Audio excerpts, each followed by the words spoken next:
Inside the hall, we were faced with what could only be described as a winter wonderland.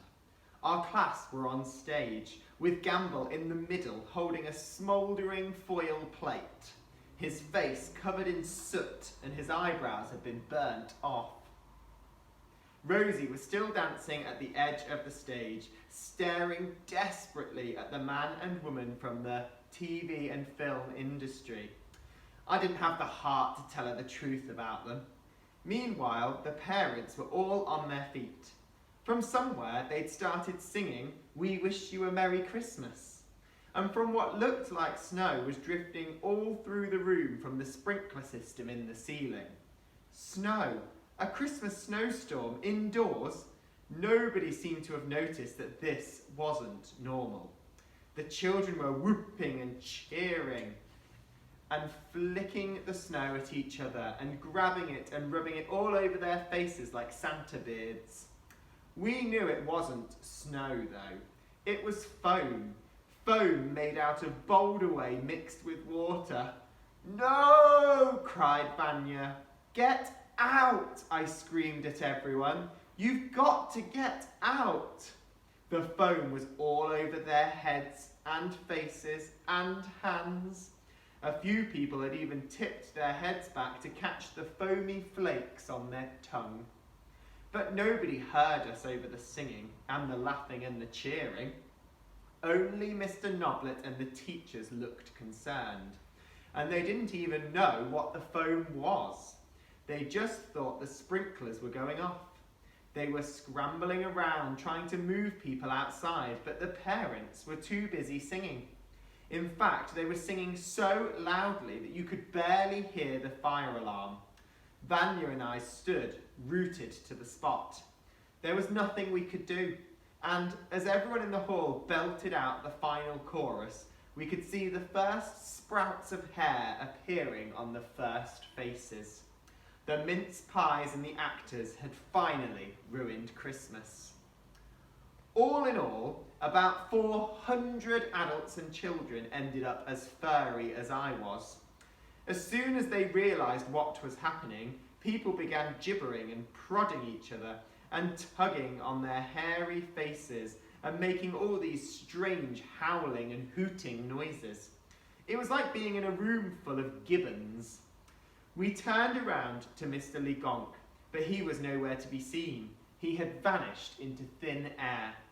Talk about leaving us in the lurch. When everyone finally calmed down, we had some serious explaining to do to the hairy crowd.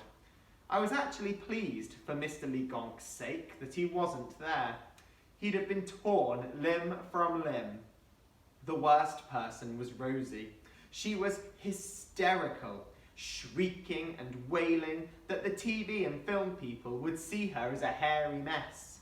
I cheerfully suggested that they might give her a part in a film about a haunted furball that slithers up from the plug hole and strangles people while they're on the toilet. This didn't really make her feel better, but I certainly wasn't about to tell her where the TV and film people actually worked, was I?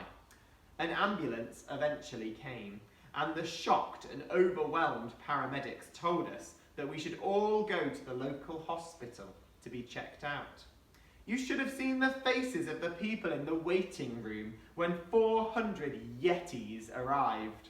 It was chaos.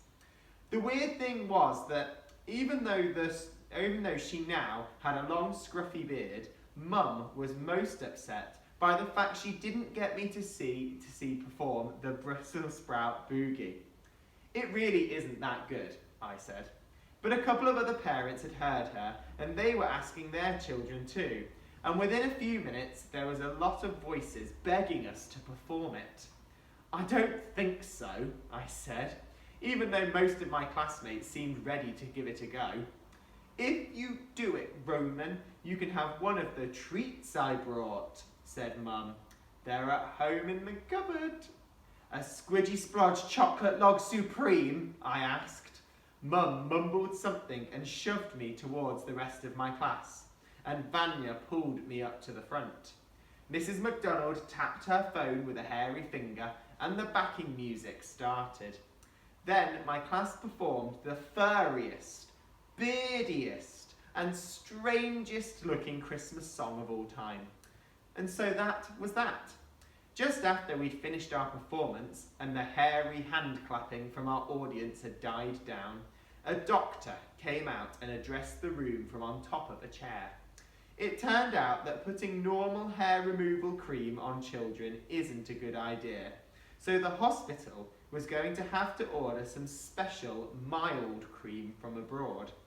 We were all going to be furballs for a while yet. Rosie Taylor nearly fainted. She was the only one who hadn't joined in performing the song, and her face was covered with a veil. We didn't get to see her again until after Christmas. The next week at school, Vanya and I received a postcard from Mr. Ligonk. He apologised for running away, but he said that he'd had no choice. The last time I saw an audience that angry, he wrote, was when I performed Don't Eat My Toenails at the Glasgow Empire and Dame Maggie McTurnip dived off the stage and started beating up a coachload of old people who were breathing too loudly in the performance. Same old rubbish stories, we thought. Still, he did thank us for persuading him to go back into acting.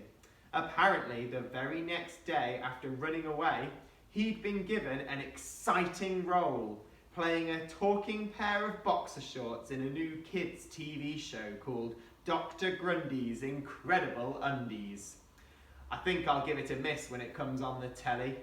And as for the treat Mum gave me when we got back from the hospital, was it a chocolate log supreme donut?